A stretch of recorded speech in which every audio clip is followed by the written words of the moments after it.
우리 생활에 도움되는 생활 경제 정보 살펴드리겠습니다. 훈훈한 경제와 함께하시죠. 오늘도 쿠키뉴스 송금정 기자 나와 있습니다. 안녕하세요. 네, 안녕하세요. 쿠키뉴스 송금정입니다. 네, 오늘은 어떤 내용 준비되어 있습니까?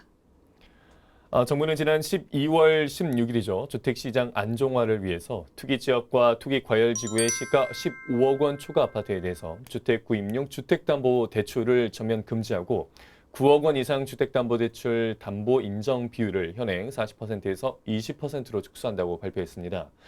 그런데 이 대책에 따른 풍선 효과 조짐이 벌써부터 나타나고 있는데요. 이래서 오늘은 대책 시장 이후 시장 상황을 살펴보겠습니다. 네, 지난 12월에 정부가 기습적으로 발표한 부동산 대책을 두고 부동산 가격을 반드시 잡겠다는 정부의 굳은 의지가 담겨 있다는 어떤 긍정적인 평가와 함께 개인의 재산권에 대한 과도한 제한이 아니냐라는 반발 또한 나오는데요. 오늘 관련해서 좀 살펴보고 가도록 하겠습니다.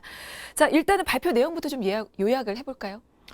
네, 지난 12월 16일 국토교통부는 기획재정부와 금융위원회, 국세청 등 관계부처와 합동으로 정부 서울청사에서 브리핑을 열고 이 주택시장 안정화 종합대책을 발표했습니다.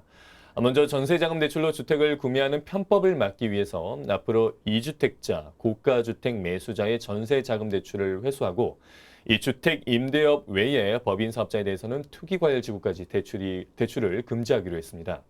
또한 대출을 통한 투기 수요를 억제하기 위해서 9억 원 초과 주택담보대출 담보 비율을 대출 비율을 추가로 강화하고 이 15억 원 이상 아파트에는 주택 구입용 주택담보대출을 금지합니다. 네, 이번 부동산 대책은요, 그동안 논란이 됐던 편법 대출을 차단하는 데 주력했다고 볼 수가 있는데요. 담보 인정 비율 역시 조정이 됐죠.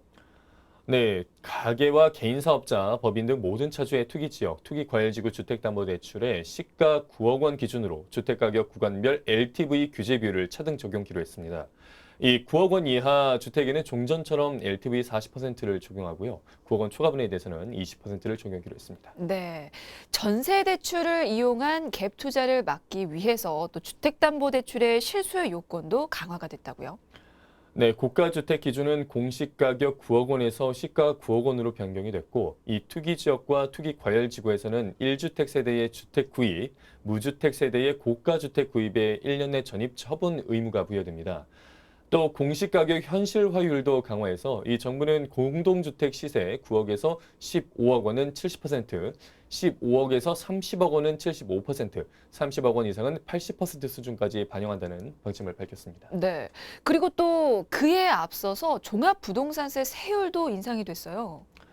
네, 일반 주택 보유자에는 과표 대상별로 0.1%에서 0.3%포인트, 3주택 이상 및 조정 대상 지역 2주택 보유자에게는 0.2%에서 0.8%포인트가 인상이 되고요. 조정 대상 지역 2주택자 종합부동산세 세부담 상한은 종전 200%에서 300%로 상향 조정합니다. 네, 자, 방안 더 살펴보도록 하죠. 정부는 민간 택지 분양가 상한제 적용 지역도 확대를 했는데요. 꽤 많은 곳이 포함이 됐더라고요.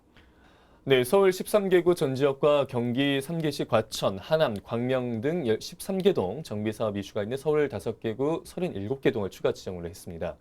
분양가 상한제 대상지는 동수로만 보면 기존 27개 동에서 322개 동으로 늘어났습니다. 네, 청약제도도 개편이 됐어요.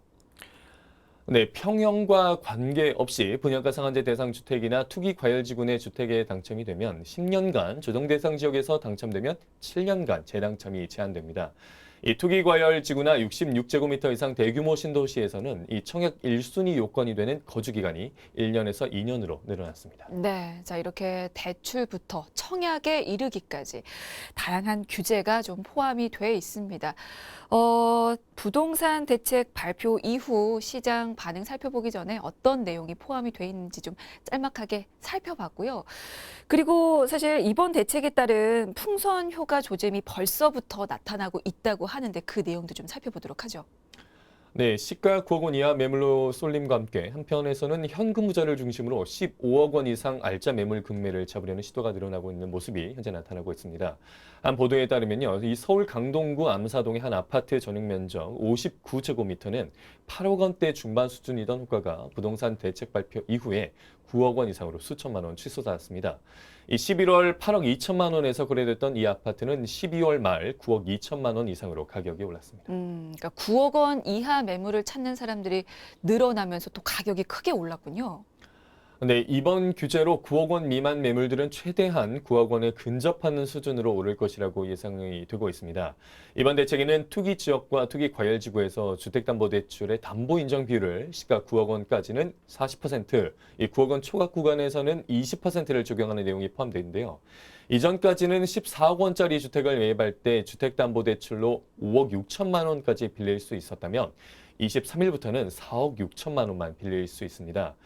또 시가 15억 원 초과 매물은 아예 대출이 금지가 됐습니다. 네, 이게 사실상은 금융권 대출을 최대한 이용하면서 살 수 있는 집값을 9억 원 이하로 못 박은 것으로 좀 볼 수가 있을 것 같은데, 그래서 시장의 관심이 가격대 9억 원 이하인 매물의 움직임에 좀 쏠리고 있는 것 같아요.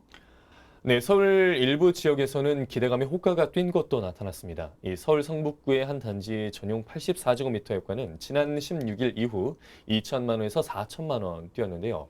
이전까지 이 매물은 6억 원대 안팎에서 거래가 되었는데 이 학군 수요 등을 고려하면 여전히 시장에 매물이 부족한 데다가 9억 원 이하로 대출 규제 대상이 아닌 점이 고려가 되면서 이 집주인들이 호가를 올리고 있는 것으로 드러났습니다.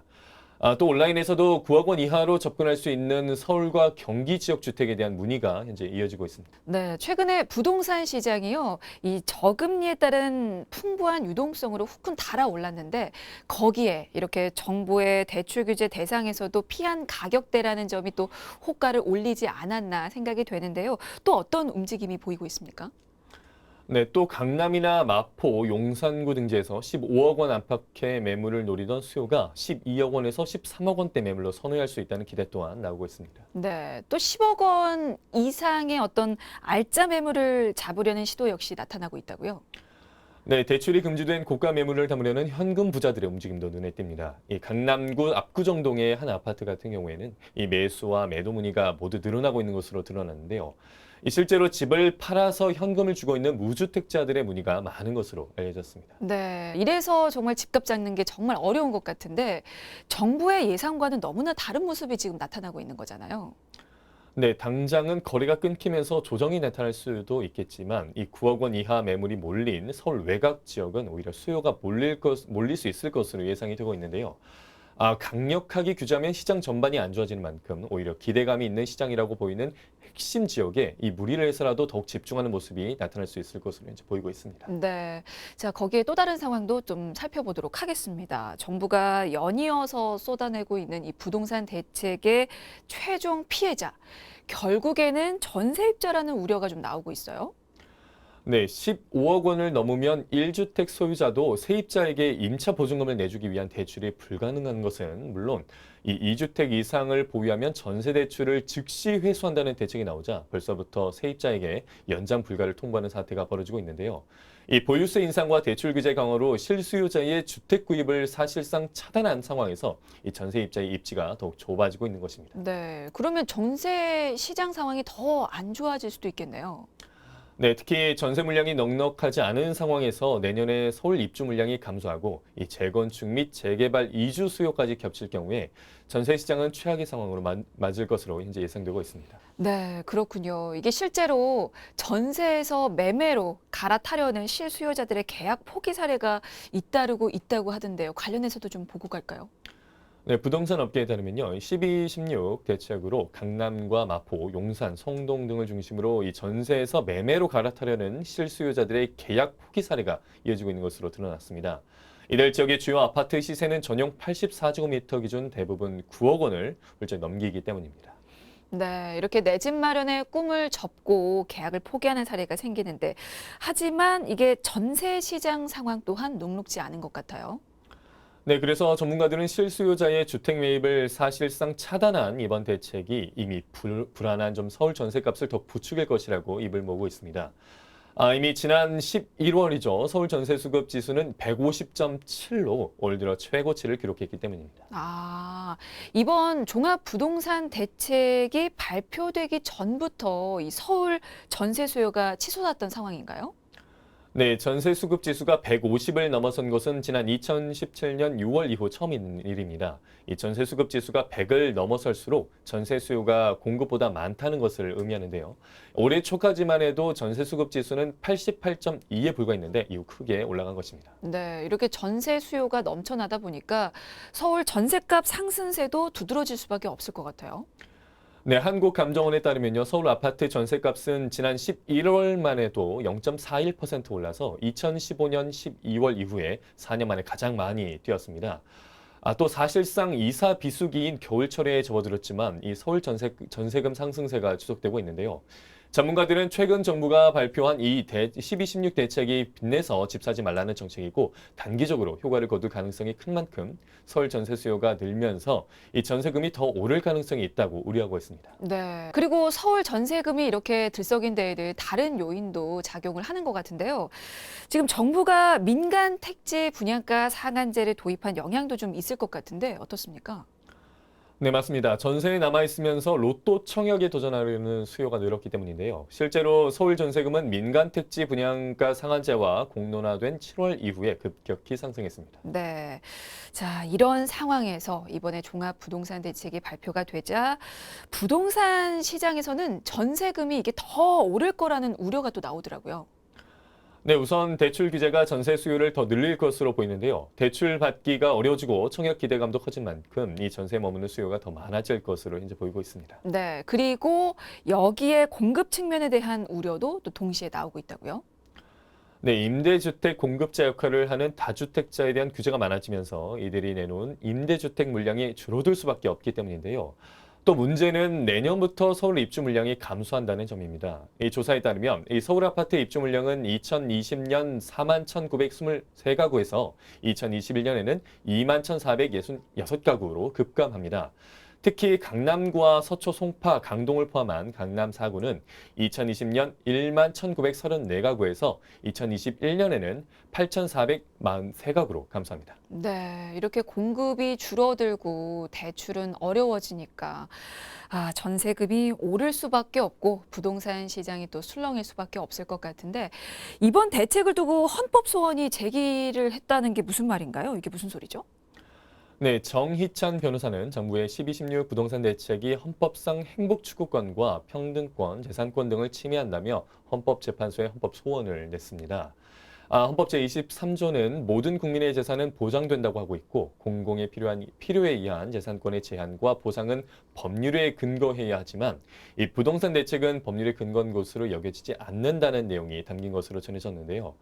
또 헌법이 정한 법률 유보 원칙에 어긋나고 이런 절차적 흠결 때문에 과잉금지의 원칙 등에도 위배된다는 주장도 포함이 됐습니다. 네, 정부가 이렇게 고강도 부동산 대책을 내놓자마자 바로 헌법 소원이 제기가 됐는데요. 왜 이렇게 됐을까요? 그 이유도 좀 살펴볼까요? 네, 정 변호사는 자신이 투기 지역 및 투기 과열 지구내 시가 15억 원 초과 아파트를 한 채 보유하고 있고 이를 담보로 제공한 후에 은행으로부터 주택담보대출을 받을 계획이었다고 헌법 소원 제기 이유를 밝혔습니다. 이 부동산 대책으로 인해 대출 계획이 무산됐다며 법률 전문가로서 이런 조치가 위헌적이라는 생각에 이르게 됐다고 덧붙였습니다. 네, 거기다가 이번 고강도 부동산 대책이 국회 심사 과정에서 다주택자 국회의원들에 의해서 이해 충돌이 발생할 수도 있다는 우려 또한 좀 나오고 있는 상황이죠. 네, 관련 법안을 심사해야 할 국회의원의 40%가 다주택자이기 때문에 법안 심사 과정에서 국회의원의 공익과 사익 간 이해가 충돌을 할 수 있다는 지적이 현재 나오고 있습니다. 현재 20대 국회의원 289명 가운데 113명은 주택을 두 채 이상을 보유하고 있고요. 강남 3구에 주택을 한 채 이상 보유하고 있는 국회의원 수도 71명이나 되기 때문입니다.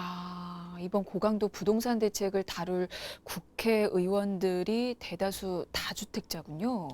네, 물론 헌법 제46조는 국회의원이 지위남용에 의한 재산상 권리 등을 취득할 수 없도록 이권 개입 금지 의무를 두고 있습니다. 또 국회에도 이미 문제점을 인식하고 국회의원 제척 규정을 강화하는 국회법 개정안 법안을 발의했지만 아직 상임위에서 논의조차 되지 못하고 있습니다. 네. 지난 12월에 정부가 발표한 종합부동산 대책.